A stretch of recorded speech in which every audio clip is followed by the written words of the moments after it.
When Benjamin Franklin exited the Constitutional Convention, he was asked by a woman, "Sir, what have you given us?" His immediate response was, "A republic, ma'am, if you can keep it."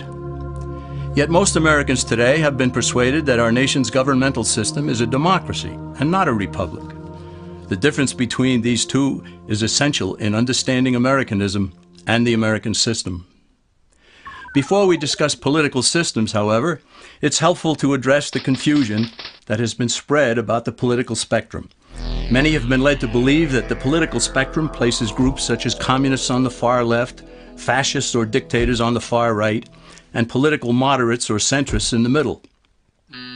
However, a more accurate political spectrum will show government having zero power on the far right to having 100% power on the far left.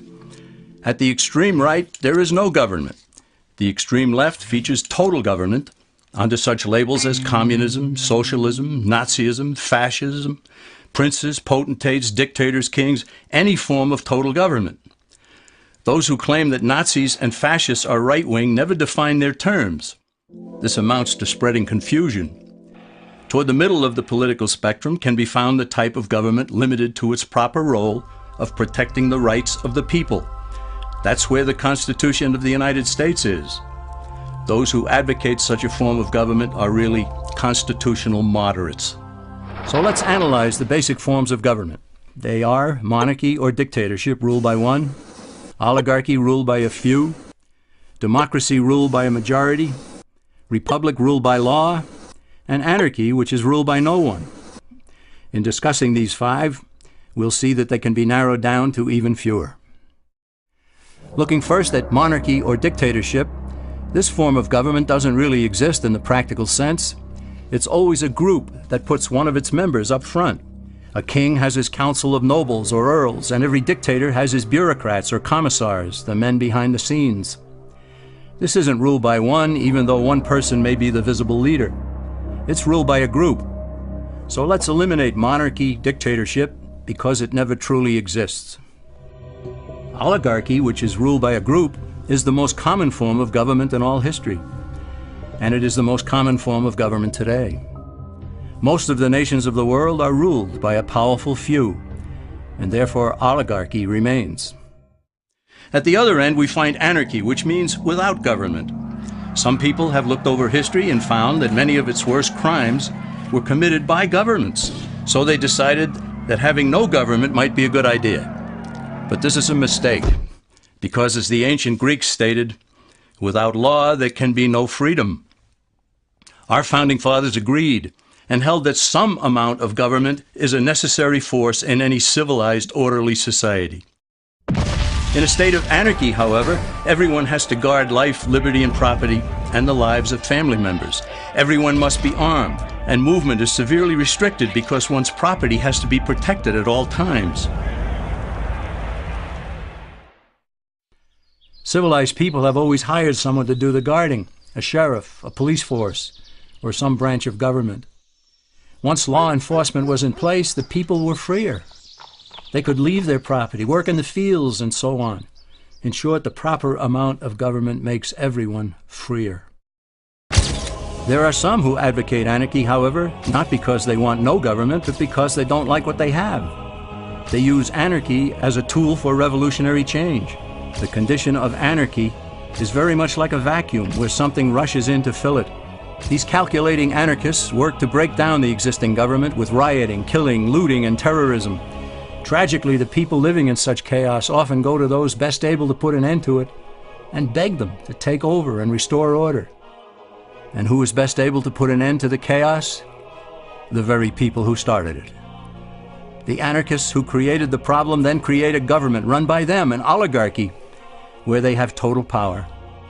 This is exactly what happened in Russia that led to Lenin taking total power, and in Germany where Hitler's brown shirts created the chaos that brought him to power. But anarchy isn't a stable form of government. It's a quick transition from something that exists to something desired by the power-hungry. It's a temporary condition, and because it isn't permanent, we eliminate it as well. The word democracy comes from two Greek words, demos, meaning people, and kratein, meaning to rule. Democracy, therefore, means the rule of the people, majority rule.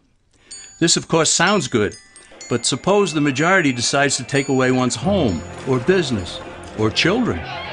Obviously, there has to be a limit. The flaw in democracy is that the majority isn't restrained. If more than half the people can be persuaded to want something in a democracy, they rule. What about republic? Well, that comes from the Latin, res meaning thing, and publica meaning public. It means the public thing, the law. A true republic is one where the government is limited by law, leaving the people alone. America's founders had a clean slate to write on. They could have set up an oligarchy. In fact, there were some who wanted George Washington to be their king. But the Founding Fathers knew history, and they chose to give us the rule of law in a republic, not the rule of a majority in a democracy. Why? Let's demonstrate the difference in the setting of the Old West. Consider a lynch mob in a democracy. 35 horseback riders chase one lone gunman. They catch him, and they vote 35-1 to hang him. Democracy has triumphed, and there's one less gunman to contend with. Now consider the same scenario in a republic. The 35 horseback riders catch the gunman and vote 35-1 to hang him. But the sheriff arrives, and he says, "You can't kill him. He's got his right to a fair trial." So they take the gunman back to town. A jury of his peers is selected, and they hear the evidence and the defense, and they decide if he shall hang. Does the jury even decide by majority rule? No, it has to be unanimous, or he goes free. The rights of the government aren't subject to majority rule, but to the law. This is the essence of a republic.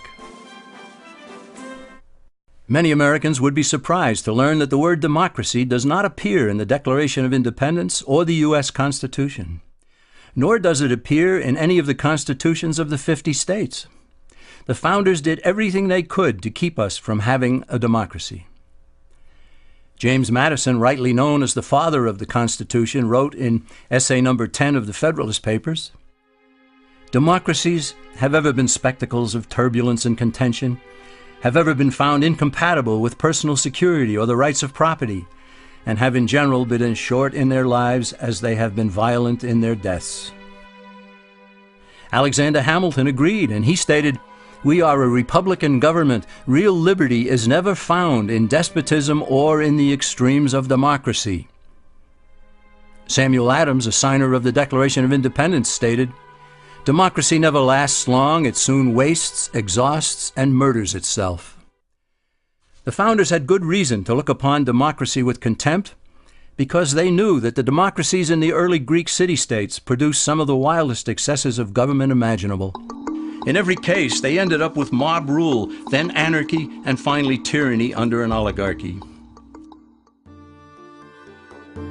During that period in Greece, there was a man named Solon who urged creation of a fixed body of law not subject to majority whims.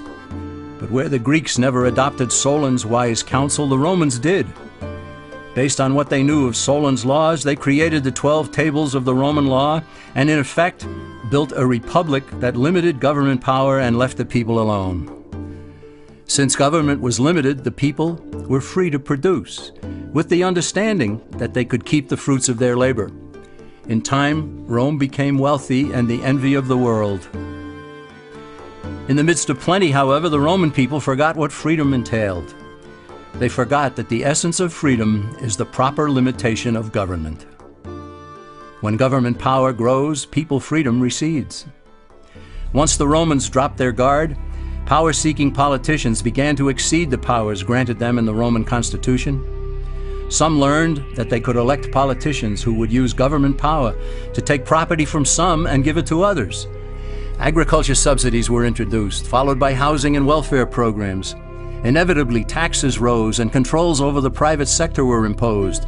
Soon, a number of Rome's producers could no longer make ends meet, and they went on the dole. Productivity declined, shortages developed, and mobs began roaming the streets, demanding bread and circuses from the government. Many were induced to trade freedom for security. Eventually, the whole system came crashing down. They went from a republic to a democracy, and ended up with an oligarchy under a progression of the Caesars.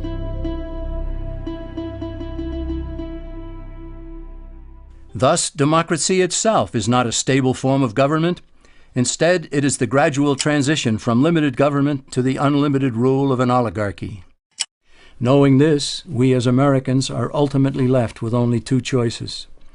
We can keep our republic, as Franklin put it, or we will inevitably end up with an oligarchy, a tyranny of the elite.